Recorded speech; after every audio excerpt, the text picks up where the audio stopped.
Amém, amados? Amém. Glória a Deus. Vamos apenas fazer uma oração para dar continuidade à nossa escola bíblica dominical. Amém? A Santíssima Trindade. São 13 aulas, hoje a lição número 2. Amém? Senhor nosso Deus, nosso Pai querido, oramos a Ti nesta hora, colocando as nossas vidas, os nossos corações diante da Tua presença, pedindo que o Teu Espírito Santo nos conceda toda a assistência, seja conosco. Ó Deus, fale a cada coração. Ó Deus, abra nossas mentes e corações para compreendermos, ó Deus, tudo que Tu tens para a Tua igreja nesta manhã. Ser conosco, ser gracioso, ser misericordioso, nós oramos em nome do Senhor Jesus. Amém. Os irmãos podem estar assentados. Amém, queridos. Hoje a lição número 2 é o Deus Pai. Então a primeira lição a gente viu uma geral da Trindade, não é? Então os irmãos estão observando que na lição de hoje, dentro da Trindade, que nós já vimos na lição 1, a gente vai ter uma ênfase no Pai. E uma coisa que nós vamos perceber é que Jesus está em tudo. Ele foi, vamos dizer assim, o Deus conosco. É por meio dele que se revela todas as coisas. Amém? Então hoje Não, acho que eu não liguei, desculpe. Agora sim. Tá? O nosso texto áureo, que nós já conversamos, que é aquele texto assim que é um resumo do que seria a lição, ninguém conhece o Pai senão o Filho e aquele a quem o Filho o quiser revelar. Está em Mateus 11, 27, parte C. Tá? É a parte C, porque é um versículo um pouquinho grande, é a terceira parte do versículo, porque o foco aqui é o conhecimento do Pai. Então está muito claro que ninguém conhece senão o Filho. Por quê? Porque ele estava lá com o Pai, né? Ele fala que ele veio do seio do Pai, volta para o seio do Pai, algo como se fosse se a gente pensasse numa bola de massa, uma massa só, 3 pessoas distintas, mas ele estava lá.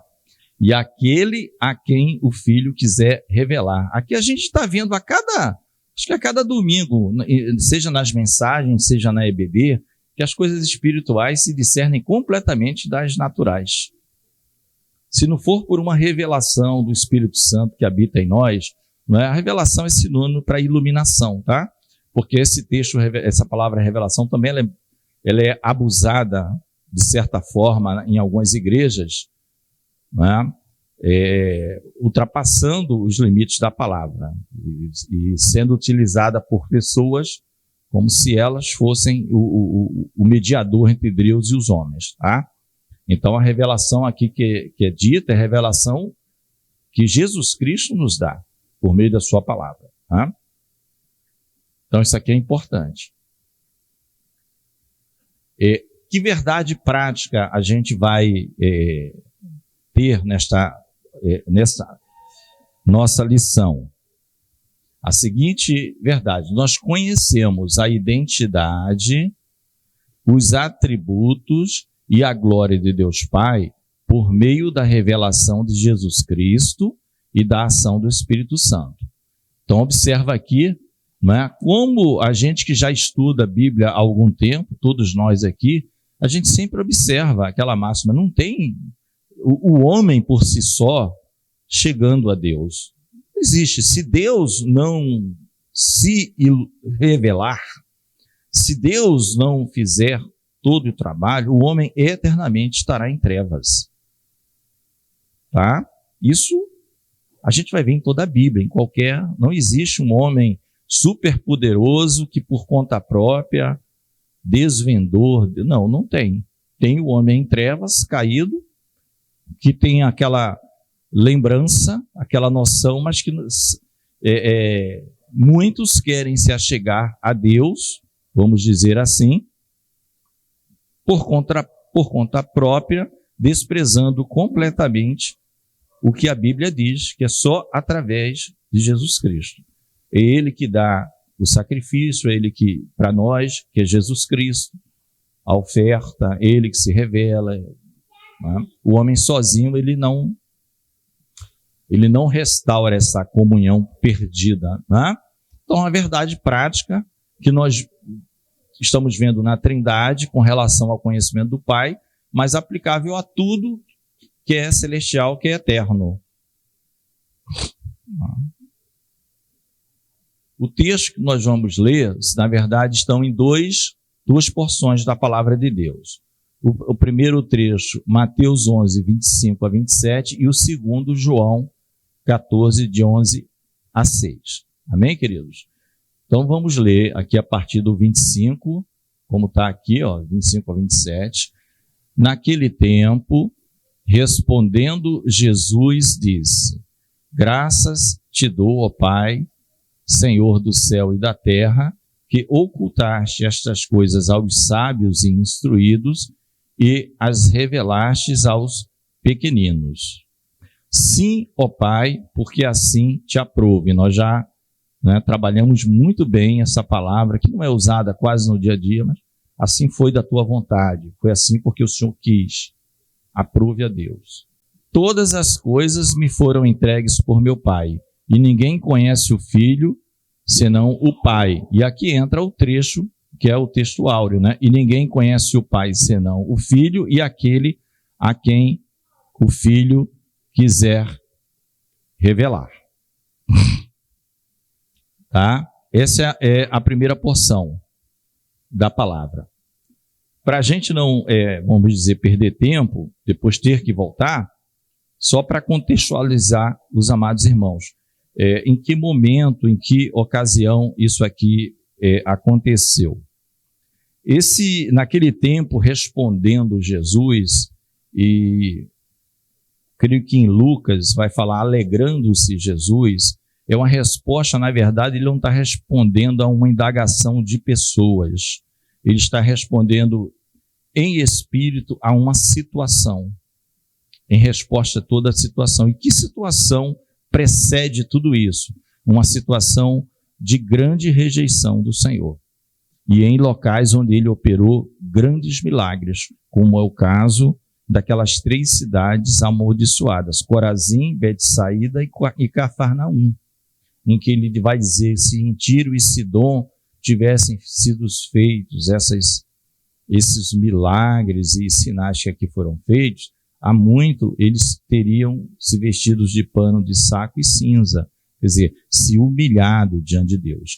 E da mesma forma, Cafarnaum diz assim: tu que te ergues até aos céus, é interessante, tu que te ergues até aos céus, serás abatido até os infernos, porque se em Sodoma tivessem sido feitos o que foi feito aqui na cidade de vocês, Sodoma estaria de pé até hoje, não teria sequer sido destruída. Tá? Então o Senhor, ele em resposta a esta situação, e não a um ser humano, ele ora ao Pai, como se fosse quase que um cântico. Tá? E ele vai falar da incoerência dos próprios líderes religiosos, quando ele vai falar de João Batista também aqui. É bem um resuminho isso aqui, tá? Não está nem na lição. Eu só trouxe para contextualizar o texto da lição. Por que está esse versículo? Porque ele vai comparar o seguinte, ele vai comparar aquelas crianças ou meninos que tocavam flautas e as pessoas não dançaram. E depois eles cantaram lamentações e ninguém chorava. Então ele falou, vocês são completamente incoerentes ou insensíveis. Porque é aqui, inclusive, que nós ficamos sabendo que alguns diziam assim, que João tinha demônio. Porque João era rigoroso no chamado ascetismo, que é aquela separação para ficar. João era rigoroso, deserto, pelo de camelo, aquelas vestes. João era extremamente rigoroso. Não comia, não bebia, uma espécie de nazireu, Chama nazireu. Então tinha gente dos líderes que chamava, esse camarada tem demônio. A gente que somos nós, os bambambãs, cumprimos a lei e conhecemos, não vivemos assim, ele para viver assim tem demônio. Olha que coisa. É aqui que quem diz isso é Jesus. Você vê que quando João está fazendo essas coisas, o pessoal está indo a João, nada é dito assim. João chama eles de raça de víboras, aqueles que iam lá espiar. Mas aqui Jesus diz que, olha, vocês falaram que ele tem demônio. E quanto ao próprio Jesus, você diz, esse camarada é um beberrão, um comilão, é um desqualificado. Quer dizer, eles são totalmente incoerentes e contradizentes. Então, é dentro desse contexto, né, Jesus tinha feito, por exemplo, no anterior, curado 2 cegos e um mudo. E aí eles tinham dito, ele fez isso pelo poder do espírito de Beelzebul, pai dos demônios. Então, era dentro desse contexto. Aí Jesus chega e fala, isso aqui, graças te dou, Senhor. Então, vocês percebem que o Senhor está falando de pessoas soberbas e arrogantes que olham e observam o mesmo milagre, mas são duros de coração. E pessoas que ele chama de humildes ou pequeninos, os pequeninos quem eram? Os humildes, que disseram que se abraçaram com Jesus. Eu não sei como o fariseu sabe, porque eles sabiam sim a lei. Eu não sei como o saduceu sabe, eu não sei como o doutor da lei sabe, eu não sei como o escriba sabe. Mas eu sei que o que eu estou vendo, ninguém pode fazer. Né? Houve um Nicodemos que chegou. Ninguém pode fazer o que tu fazes se não for enviado por Deus. Não é isso? Então, esse contexto aqui, aprove a Deus, mas você pode dizer, Deus foi malzinho. Só porque o camarada é inteligente e sábio, Deus ocultou? Não, é porque eles, por serem inteligentes e sábios, ao invés de darem glória a Deus que deu esta vocação para eles, pelo contrário, eles rejeitavam o autor da vida. E aqueles que não receberam nada, estavam indo aos pés do Senhor como criança. Amém? Aos humildes e pequeninos. Então, aprove a Deus fazer isso. Né? Como está lá em Coríntios. Né? Os sábios deste primeira carta aos Coríntios vai falar isso. Tá? Então, só para explicar aos irmãos esse contexto. Tá bom? A segunda parte da leitura vem em João 14.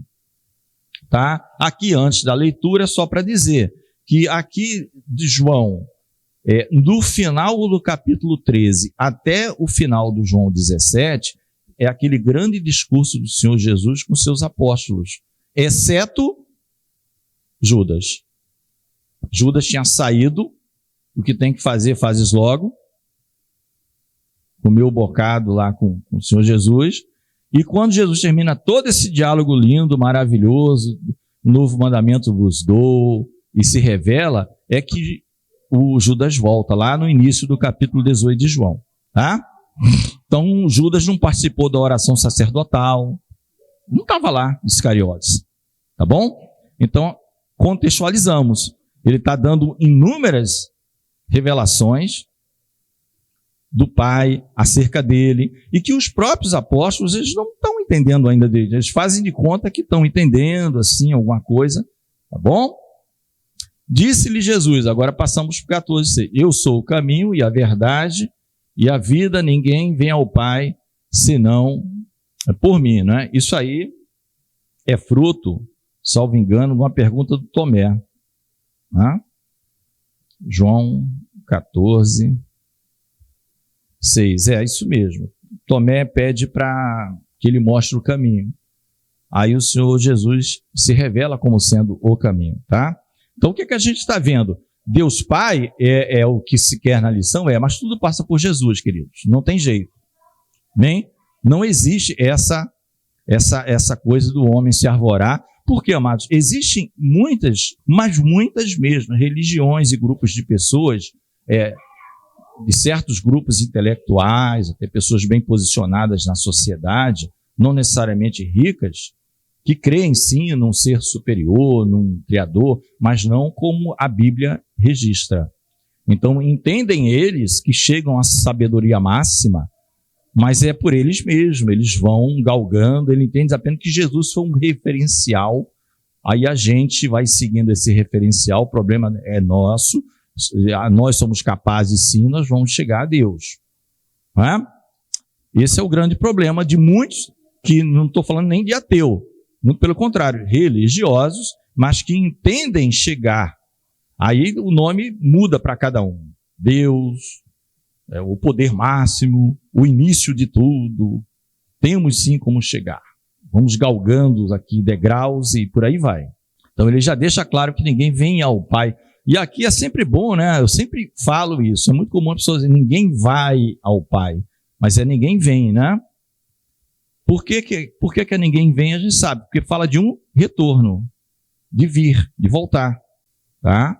Porque o homem já teve comunhão com Deus, né? Na pessoa de Adão. Então, você só volta por meio de Jesus. Não tem jeito. Se vós me conhecesseis a mim, também conhecerias a meu Pai. E já desde agora o conheceis e tendes vistos. Então, quando Jesus diz essa primeira parte aqui do versículo 7, ele está dizendo assim, ó, se vós me conhecesseis a mim, também vocês conheceriam o Pai. Ele está dizendo, então vocês não me conhecem, senão vocês conheceriam o Pai. Aí quando chega na segunda parte, ele está dizendo, mas agora, já desde agora, conheceis e tendes visto. Ou seja, ele se revelou, sou o Pai também, eu e o Pai somos um. Agora. Aí vem o Filipe. Tomé já passou, Tomé era o caminho, agora vem Filipe. Disse-lhe Filipe, Senhor, mostra-nos o Pai, o que nos basta. Disse-lhe Jesus, estou há tanto tempo convosco e não me tendes conhecido, Filipe? Quem me vê a mim, vê o Pai. E como dizes tu, mostra-nos o Pai? Então você vê que toda a preocupação está girando em torno do Pai, mas todas as respostas têm Jesus Cristo como meio. Não crês tu? Aí vocês verão, meus amados, pastor Dona Júnia, vocês verão, meus amados, o verbo crer o tempo todo, porque é por fé. Não é demonstração acadêmica, laboratorial, vamos no laboratório demonstrar, vamos fazer uma experiência. Não. Ou você crer na palavra de Deus, ou você não crê. Não crês tu que eu estou no Pai e que o Pai está em mim? Porque a gente vai perguntar, como é isso, materialmente falando? Nem sabe. Então, ele está dizendo, ó, creia que eu estou no Pai e o Pai em mim. Ponto. Sem fé é impossível agradar a Deus. Creia no que eu estou falando. Eu estou no Pai e o Pai está em mim. As palavras que eu vos digo, não as digo de mim mesmo, mas o Pai que está em mim é quem faz as obras. Crede-me, ó, o verbo crer de novo, que eu estou no Pai e o Pai em mim. Crede-me, olha o crer de novo, ao menos por causa das mesmas obras. Amém? Então é uma questão de fé, não é uma questão de manda o maior cientista do mundo, né, provar isso aqui em laboratório. Ele não vai fazer isso nunca, ele não sabe fazer isso. Isso é para quem tem fé. Ou a gente crê na palavra do Mestre Jesus ou não, tá? Então, esse é o texto de leitura junto com a classe. Amém, queridos? Esse é o nosso texto de leitura junto com a classe. Palavra-chave, Pai, porque a gente está vendo que está todo mundo buscando o Pai. Nós estudaremos a identidade, a revelação e a pessoa de Deus, o Pai, tá? Antes da gente entrar nessa introdução, eu vi esses dias, acho que essa semana, e eu achei muito interessante. Eu não lembro se foi em uma leitura, em um trecho de alguma leitura minha, ou em algum áudio de vídeo. Mas é bem curto, mas é bem interessante. Era sobre a Torre de Babel. A pessoa, não sei se alguém viu, a pessoa dizia assim, o professor lá dizia assim, a Torre de Babel é o homem querendo conhecer Deus sem Deus. A Torre de Babel é o homem querendo chegar a Deus sem Deus. O que é que ele está dizendo? Não se chega a Deus sem Deus. Não se chega a Deus o Pai sem Jesus, que é Deus, Emmanuel, Deus conosco. E a Torre de Babel é isso. Vamos lá, vamos trabalhar, pega tijolo, mais um tijolinho, cada tijolinho é um ser humano, né? Do barro foste feito. E vai lá, e vamos, sobe nas costas do outro, a gente vai chegar. E aí a pergunta é, onde é que está Deus nesse negócio? Não está, então você não vai chegar lá. Eu achei muito interessante essa comparação. A Torre de Babel, né? Claro que não é exclusiva, né? Não é só isso. Mas lembra isso. É o homem querendo atingir os céus, Deus, a morada do Senhor, sem Deus. E o que Jesus diz, ó, vocês só vêm ao Pai por mim, que também sou Deus. Ninguém chega por conta própria. E o que eu quero dizer, está cheio de Torre de Babel por aí. Principalmente de intelectuais. Não creio sim no ser superior e creio que dependendo do meu comportamento, nós vamos evoluindo e vamos chegar perto dele e tal. É tijolo em cima de tijolo, irmão. Tirou Deus do circuito. Ele tem que entender que Deus está em tudo, está na revelação da existência dele, só eu existo, está no processo para chegar e está no final, onde você vai encontrar. Se você tirar Deus da equação, acabou. Não existe essa peça. Colocar tijolinho sobre tijolinho não vai adiantar nada. Fracasso. A identidade de Deus, o Pai. Deus Pai como Criador e sustentador do universo, e o Pai Nosso, né, que ele põe entre aspas, por cada oração, relacionamento pessoal com Deus. Aqui eu fiz algumas anotações, vou passar aqui para os amados, tá? É do item 1. Aquele texto de o Deus Pai como Criador e sustentador do universo, ele cita aqui Isaías 63, na apostila, 63:16, Mateus 6:9, isso aqui, ó, o Pai Nosso. Você lembra que o Jesus estava lá, não estava? Quando ele falou do Pai Nosso? Então ele está se incluindo como homem. Jesus Cristo homem. Pai Nosso. Nosso. Pai. Ele quer, Deus é um Deus de relacionamento. Você tem que conversar com ele. Agora, com relação a Deus Pai como Criador, sustentador do universo, tá? Tem aqui os versículos citados por ele, Isaías 13, Efésios. Eu, particularmente, eu gosto muito do 45:18. Cadê o microfone? Alguém pode ler o Isaías 45:18, que não está na apostila, mas, para mim, eu acho mais interessante do que o 63:16. Eu sei que vocês leram, né?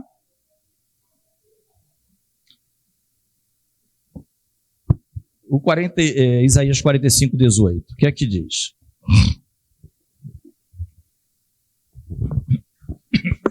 Amém.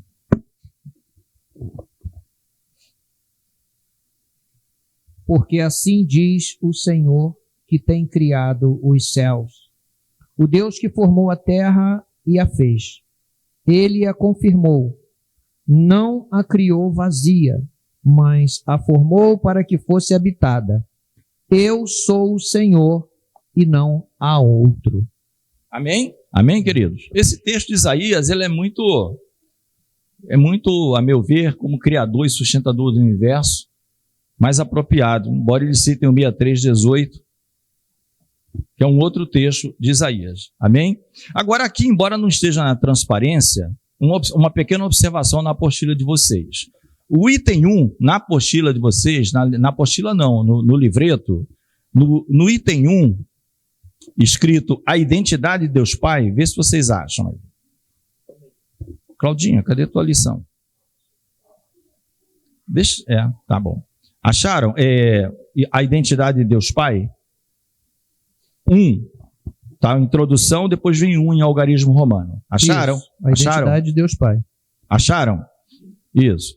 Se vocês descerem um pouquinho, vai dizer assim: o Novo Testamento apresenta o Pai como Deus por excelência. Quem achou esse pedacinho? Tá logo? Isso, o pastor já achou, né? Identificado 6 vezes com o título de Deus Pai. Ok? Quem pode ler às vezes aqui? Não o texto, só as referências. Quem pode ler? Como está aí? Amém. João 6:27, 1 Coríntios 15:24, Gálatas 1 e 3, Efésios 6:23, 1 Pedro 1:2. Tá assim, né? Sim. Tá. Mas, na verdade, só para... Existe, por exemplo, ele não colocou, mas quem pode ler Tito 1:4?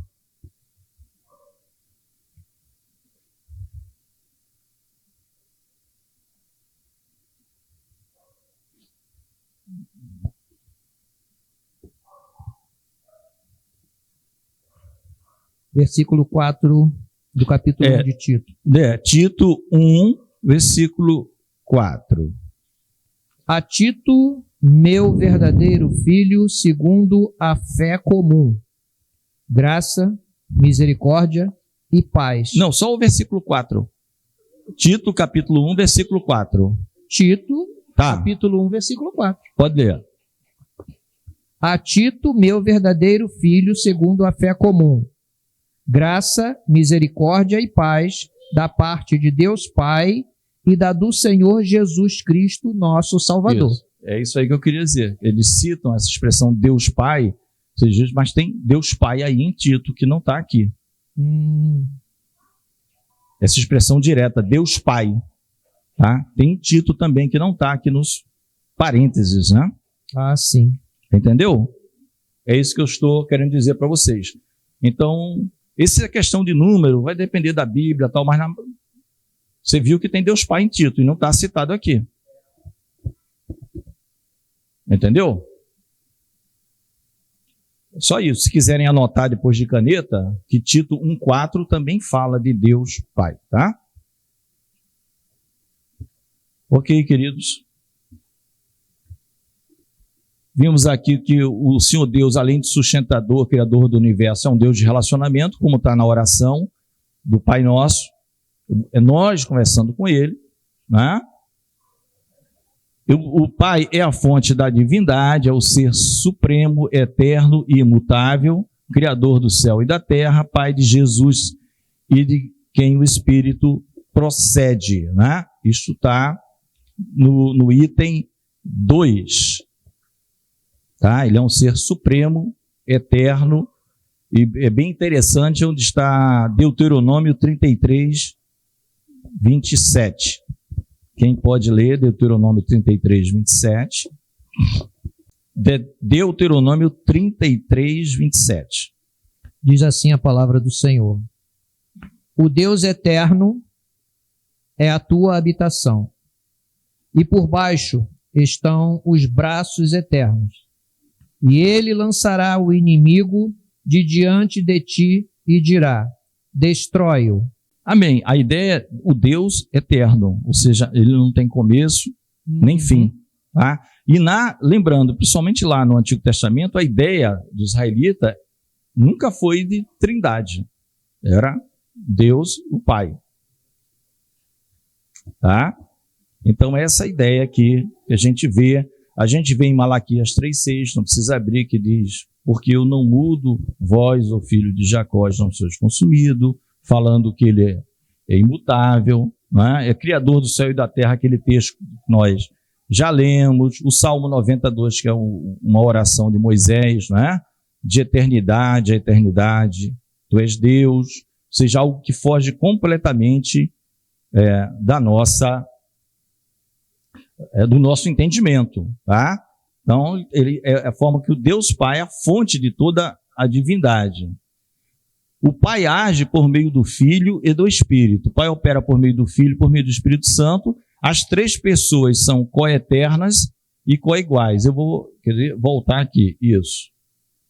Coeternas e coiguais. Tá? O Pai age por meio do Filho e do Espírito. Existe um trecho aqui, eu gosto muito desse trecho, também para ser lido, 1 Coríntios 12, 4, 5 e 6. 1 Coríntios 12, 4, 5 e 6. Pode continuar sendo Hermélio se quiser. Não tem ninguém. Tá? Vai falar dos dons espirituais. Vocês vão ver a trindade ali muito clara e a ênfase para nós. 1 Coríntios 12, 4, 5 e 6. Você vai ver o Pai, você vai ver o Espírito, você vai ver o Filho, enfim. Amém. Diz assim a palavra do Senhor: ora, há diversidade de dons, mas o Espírito é o mesmo. Olha lá, primeiro, o Espírito, com E maiúsculo, está aí. Amém. É o mesmo. E depois, há diversidade de ministérios, mas o Senhor é o mesmo. Jesus.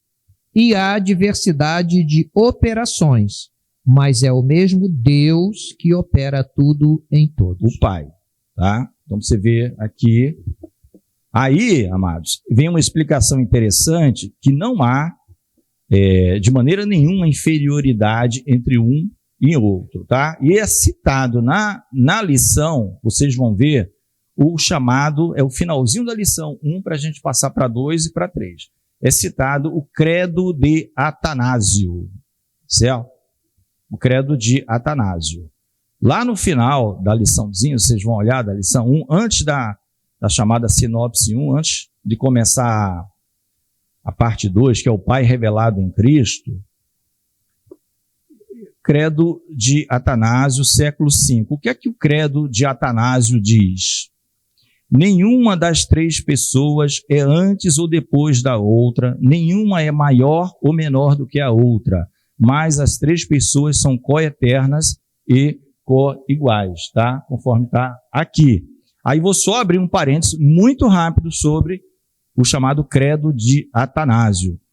Aqui, esse credo, ele foi inicialmente, vamos dizer assim, batido o martelo, consolidado, a partir daqui do século V, e ficou, todos abraçaram, inclusive reformadores, lá no século XVI, tá? Ele é atribuído a Atanásio, lembra que eu falei para o Atanásio, é do século IV. Na hora, quando esse credo aqui foi, vamos dizer, consolidado em concílios, ou era utilizado na prática por todas as igrejas, Atanásio já tinha morrido. Quem era Atanásio? Era o bispo de Alexandria. Eu falei para vocês que antes da Igreja Católica ser como era, principalmente na Idade Medieval, três lugares de muita influência. Primeiro começou em Jerusalém, mas lá no comecinho. Quando partiu para os gentios, ficou Alexandria, Antioquia e Roma, principalmente. Esses três. Então, Atanásio, para vocês terem uma ideia, foi quem mais combateu o arianismo, que era quem separava Cristo é um ser inferior, importante, mas criado. Então, Atanásio era quem defendia, lá no Concílio de Nicéia, que foi lá no começo do século IV, Atanásio contra as ideias de Ariano. Tá? Então, esse Atanásio, no século IV, ele foi bispo preste atenção nos amados, aqui no amado irmão nosso, hein? Ele foi bispo de Alexandria, irmãos, por 45 anos. Amém? Sendo que dos 45 anos, ele tirou 17 anos de férias na cadeia, exilado, por 5 ocasiões distintas. Não foi 17 anos seguidos. Somando, 3 anos preso, o imperador de Roma cismava. Tinha isso. O imperador de Roma dizia assim, Ário está certo, prende Atanásio. Cadeia para Atanásio. Atanásio não mudava de ideia. Solta o tal do Atanásio. Somando tudo, dos 45, 17 no exílio. Tá? Por isso que esse nome é dado em homenagem a ele. Credo de Atanásio. Mas é dado no século V. Tá bom? Ele foi 45 anos firme na fé e passou 17 anos dos 45 no exílio sem deixar de ser bispo. Só porque o imperador, não os outros bispos de ninguém, o imperador simpatizava com Ário, com a ideia de Ário, e mandava prender Atanásio, que era firme na posição, tá? Então, essa observação, o senhor que fez, eu que fiz. Acrescentou, né? É. Ah, tá. Por quê? Para os irmãos não ficarem perdidos. Credo de Atanásio. Então, não, porque não consta aqui. Não consta. Tá. Consta o credo de Atanásio. Não, a palavra credo de Atanásio não está escrito? Está na lição. Conforme credo de Atanásio, século V, nenhuma, lá no finalzinho antes de começar o 2, o Pai revelado em Cristo. No final do 1. Ó, você vê aí, o Pai age por meio do Filho e do Espírito. Já achou? 3. Um númerozinho 3. O Pai age por meio do Filho e do Espírito. Essa é a lição 2, tá? Que a gente está. O Pai age por... Não achou, Emélio? Sim, a lição 2. Não, é porque quando o senhor falou assim, não, é no finalzinho do 1. Aí eu pensei que era da lição 1. Não, finalzinho do tópico 1 da lição 2, né? Tá, perfeito. O tópico 1 é a identidade de Deus, o Pai. Tudo bem, então foi confusão minha. Isso, mas conseguiu achar? Conforme, achou? Conforme o credo de Atanásio, século V, ok? Nenhuma das três pessoas é... Achou? Sim. Perfeito, amém. Tá? É minha mesmo. Glórias a Deus. Então, queridos, Aí o que é que eu estou acrescentando é só num parênteses para dizer só para os irmãos que foi um Atanásio, tá? Existem, segundo os estudiosos, algumas igrejas cristãs antigas, ortodoxa oriental, que não leva muito em conta esse título para Atanásio. Concorda com a ideia, mas não leva em... Entendeu? Mas toda a cristandade foi assim, inclusive os reformadores receberam assim, porque foi ele quem batalhou a vida inteira, inclusive ficando 17 anos no exílio, dos 45 de bispado, por conta disso. Tá? Não 17 seguidos, em 5 vezes ele foi preso, e a soma das prisões dava 17 anos, deram 17 anos. Amém? Então a sinopse, o resumo, vamos dizer, da primeira parte. Deus Pai é o único Deus verdadeiro, eterno e soberano, a fonte da divindade que age por meio do Filho e do Espírito Santo. Amém? O Pai revelado em Cristo. O Pai se dar a conhecer, a parte 2, o Pai se dar a conhecer aos pequeninos, aqueles que possuem a humildade das crianças. Tá? Só é... Peraí. Eu queria... Então, exatamente. Exatamente. Isso eu já acabei explicando para vocês, o 1. Lembra a diferença dos instruídos, sábios, que eu fiz no começo da leitura?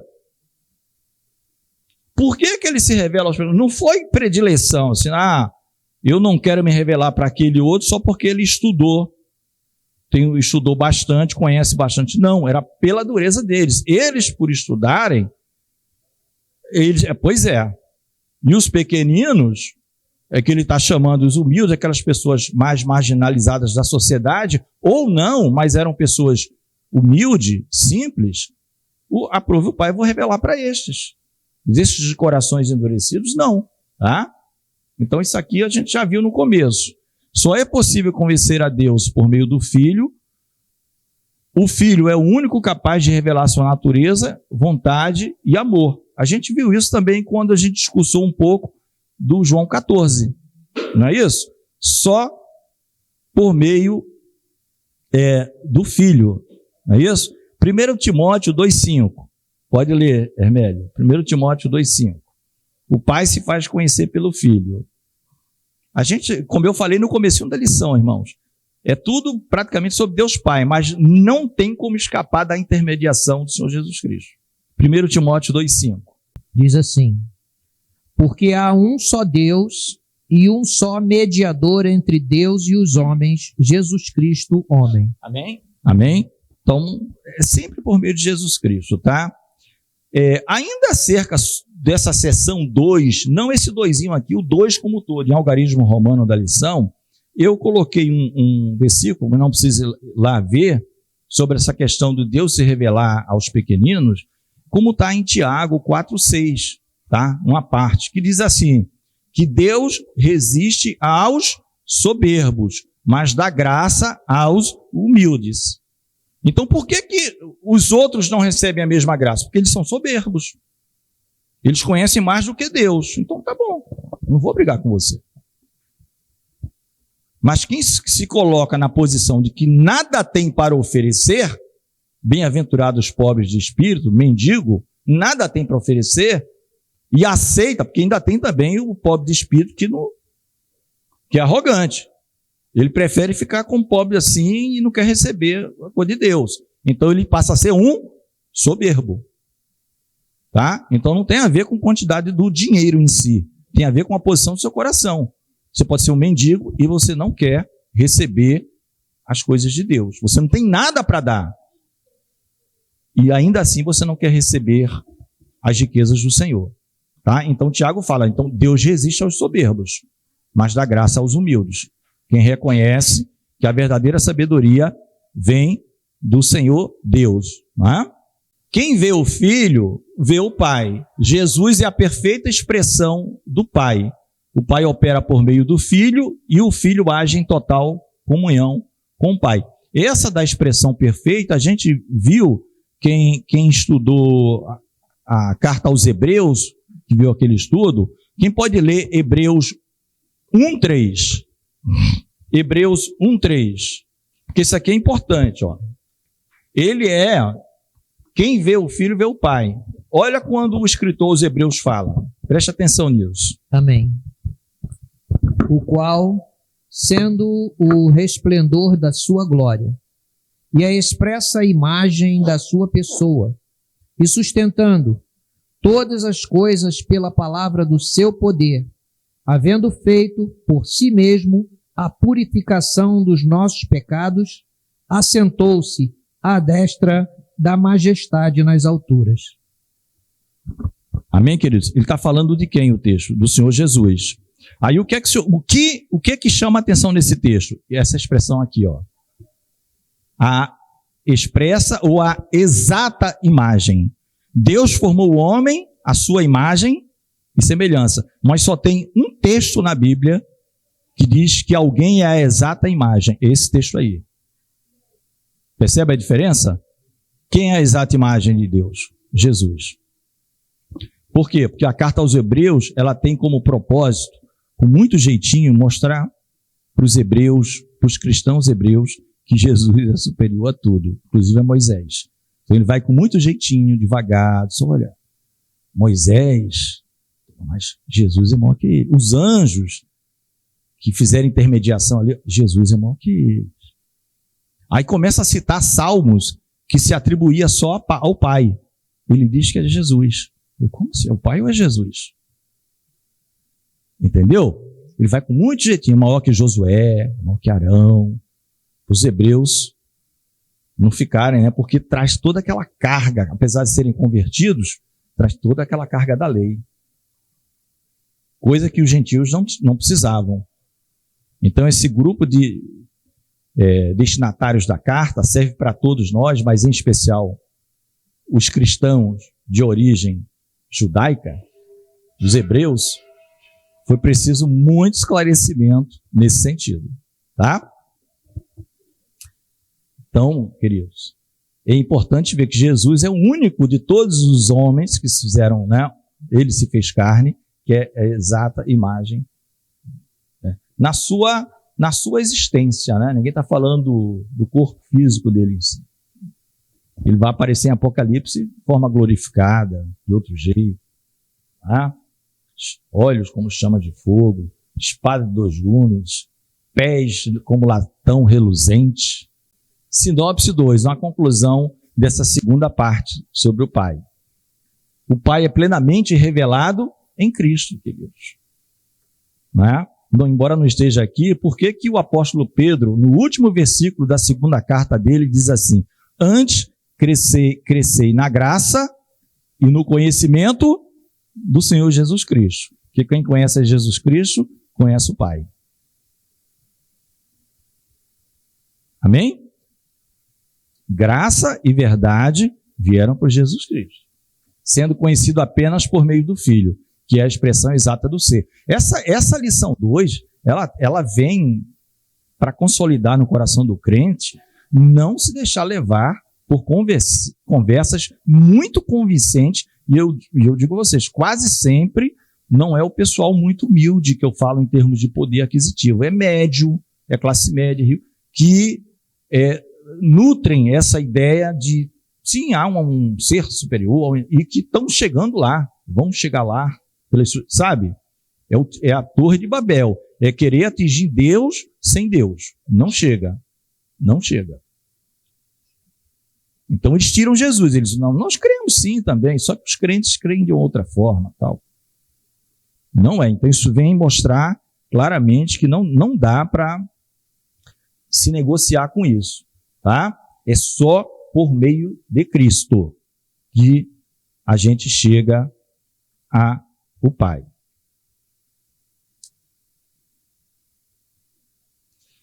Aqui na lição do professor, tem um texto que não tem no de vocês, ele é pequeno, e eu vou ler, porque trata-se de um privilégio nosso como filho, tá? É um textozinho pequeno, que chama-se O Privilégio de Ser Filho de Deus. A gente viu algo quando estudamos em Gálatas. Ele é um texto bem pequeno, tá? Tá no livro de lição do professor. Diz assim: Paulo usou a adoção para ilustrar o novo relacionamento do cristão com Deus. Ou seja, nós nos relacionarmos. Na cultura romana, o filho adotado perdia todos os direitos que possuía em relação à família anterior e recebia todos os direitos de filho legítimo em sua nova família.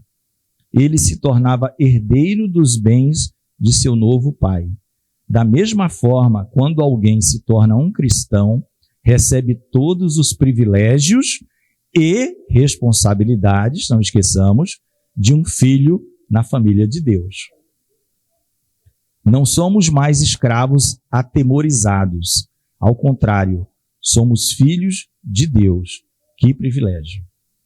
Um pequeno texto, né, que está aqui para a gente lembrar que Jesus está fazendo tudo isso para dizer, ó, levando vocês para a família, para a mesma família. Eu sou herdeiro de tudo. Mas nessa economia celestial, antes da criação do mundo, Deus, ele quis salvar o homem, quer salvar o homem, e vocês vão sair dessa família que tem um algoz em cima de vocês e está vindo para a minha família. Vocês são herdeiros também. Co-herdeiros. Fala, Hermélio. É interessante que o texto evidencia que esse privilégio carrega consigo uma responsabilidade muito maior também que a gente tinha na situação anterior, né? Sim, sim. Só que lá nós éramos escravos para a morte. Aqui, né, você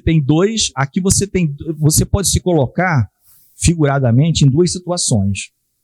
A situação de filho. Muito bênção, porque você tem esse acesso ao Pai, por meio de Cristo. Por meio de Cristo, Hebreus 10 vai dizer, pelo sangue de Cristo nós temos acesso ao Santo dos Santos, lugar que as pessoas eram fulminadas se não fosse o sumo sacerdote. E mesmo assim, seguindo o cerimonial de purificação para entrar lá no Santo dos Santos. Agora, por meio de Cristo, quem quiser, quem crê, tem acesso. Então, bênção de filho. E por outro lado, como trabalhador, nós somos escravos de Cristo no serviço. Mas é bom, Jesus, nesse texto que nós lemos inicialmente em Mateus 11, a sequência é o vinde a mim, vós que estáis cansados e sobrecarregados. Ele está chamando os humildes, amados, porque os soberbos não querem, os doutores da lei não querem. Né? Ele fala que o jugo dele é suave e o fardo é leve. Então existe um jugo? Existe. Existe um fardo, uma carga para levar? Existe. Mas ele fala, quando comparado com a escravidão que vocês têm, é muito leve. É muito leve. Isso aqui, por isso que Paulo fala, eu nem tem como comparar as aflições deste mundo, o sofrimento, com a glória que em nós há de se revelar. Ou em nós há de ser revelada. Não tem como, ele não quis comparar. É muito maior, nem muito maior ele quis fazer. Ele falou, não é comparável. Você está querendo comparar pimentão com abacaxi, são coisas diferentes. Não tem como comparar. Vamos para a parte final. Aqui nós lemos a sinopse, né? Que é a expressão exata do seu ser. Isso está é a única pessoa a quem é dirigida essa expressão exata. A pessoa de Deus Pai. Aqui ele vai falar dos atributos, tá? Dos atributos de Deus, das qualidades que ele tem. Inicialmente ele fala, aqui na própria apostila de vocês, vai estar dizendo, olha, esses atributos, da divindade, ele também pertence ao Filho e ao Espírito, tá? A ênfase é o Pai, mas pertencem também ao Filho e ao Espírito. Por quê? Porque Deus é um só, mas tem 3 pessoas. Está no comecinho, os atributos incomunicáveis. Aí aqui nós vamos só citar, por exemplo, né? Não precisa muita coisa. Autoexistência, aquela de eternidade, tu és Deus. A gente nem sabe como é isso. Eternidade, né? Está aqui, ó. Ele não precisa de nada para existir, ele é eterno, imutável, onipotente, onisciência, onipresença. Aí o que ele está dizendo? Incomunicável. Essa expressão incomunicável está dizendo que ela não é compartilhada com os homens. Ficou claro? A expressão incomunicável, ela não é compartilhada, ela não é... Imagina que, por hipótese, eu sou Deus, aí estilo Homem-Aranha, eu faço assim para o Hermélio, aí vai aquela linha para lá, ele passa a ter uma parte de uma propriedade minha. Nesse caso, a gente não tem nada aqui. Deu para entender? Não é de Deus, pertence ao Senhor. Tá? Por outro lado, tem os atributos comunicáveis.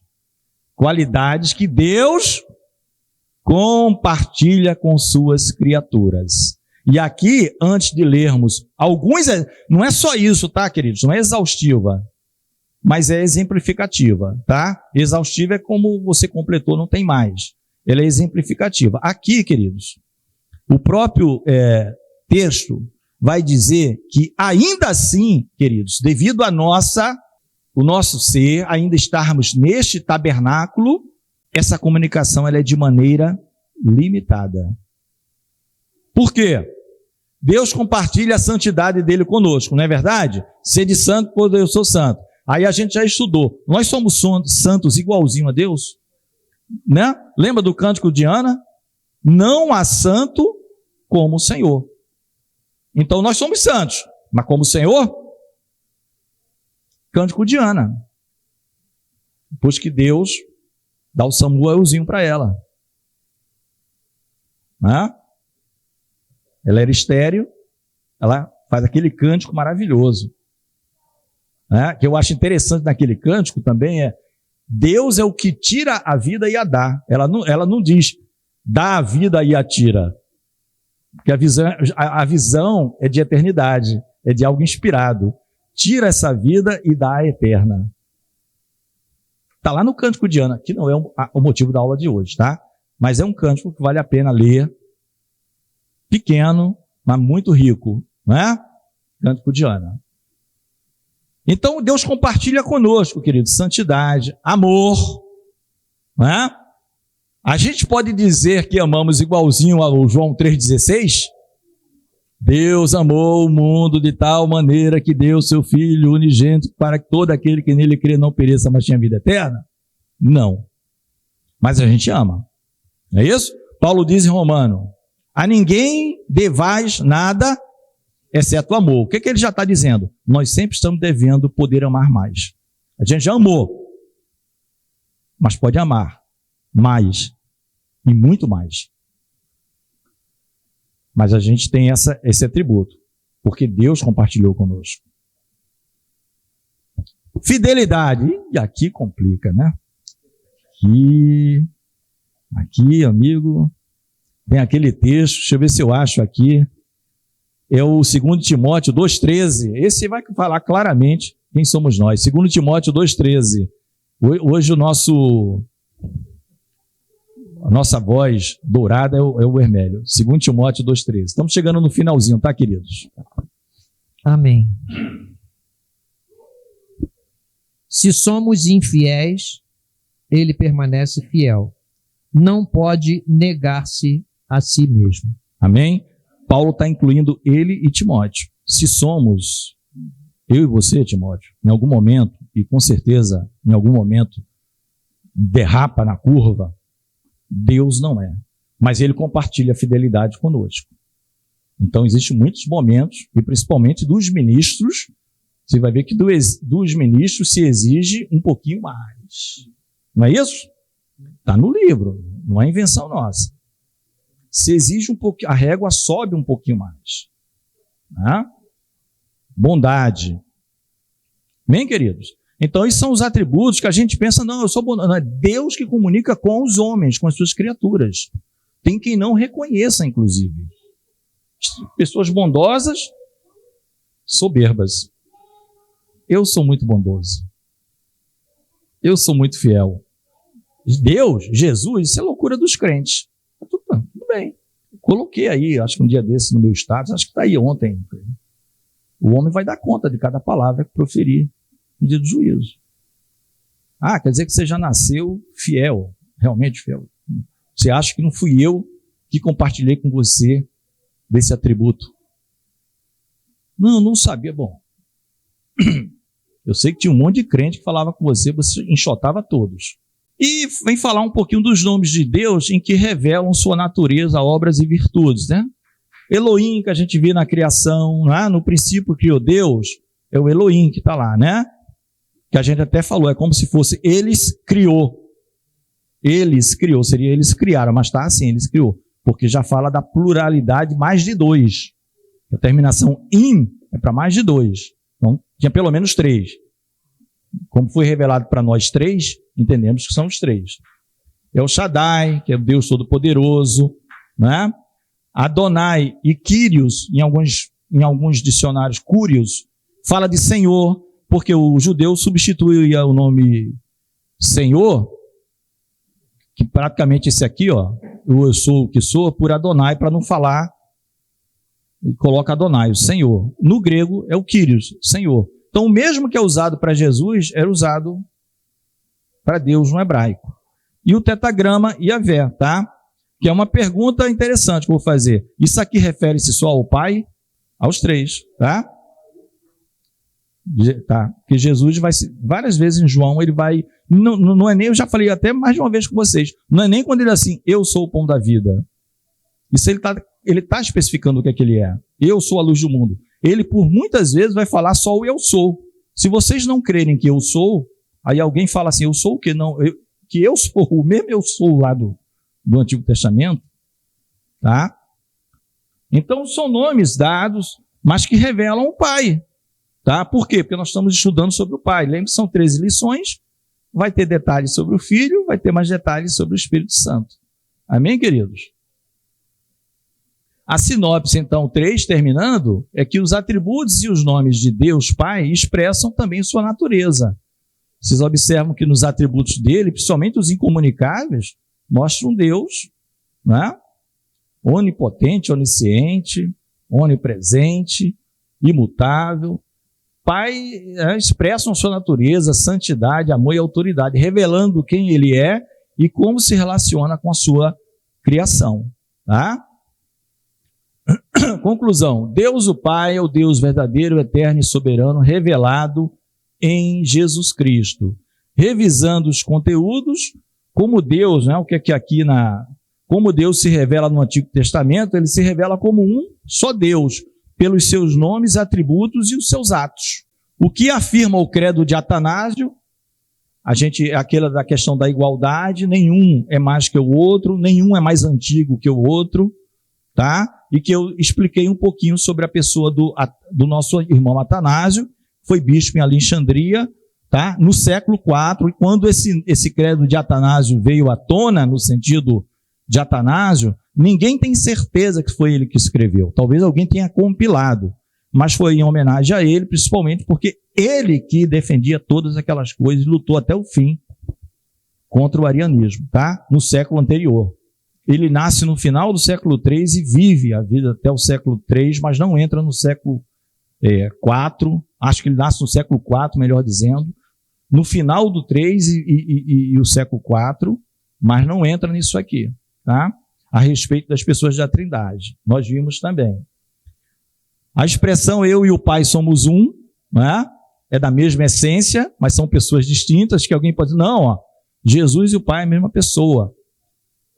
Ele é a exata imagem do Pai. Ele é Deus, o Pai é Deus. Da mesma essência. O que são os atributos incomunicáveis, nós acabamos de ver. E aqui vem os comunicáveis. Também nós acabamos de ver. E está na apostilinha dos senhores, né? No livreto, né? Amém, queridos? Obrigado. Vamos ficar de pé só para a gente orar. É interessante, não dá para fugir de Jesus, né? Não dá para fugir de Jesus, querido. Se você tirar Jesus da equação, e eu acho isso importante, porque qualquer revelação de tudo, é Ele que vai falar também do Espírito Santo para nós, sabe? Ele veio até nós. É Deus conosco. Você não vai saber nem o que é Pai, nem o que é Espírito Santo, nem nada. Senhor Deus e Pai, somos gratos a Ti por este momento, reunidos aqui, ó Deus, em torno do Teu nome, em que, ó Deus, tivemos a oportunidade de estudar mais um pouco, ó Deus, sobre a Santíssima Trindade, sobre a Tua Palavra, sobre a pessoa do nosso Deus. Quão maravilhoso és.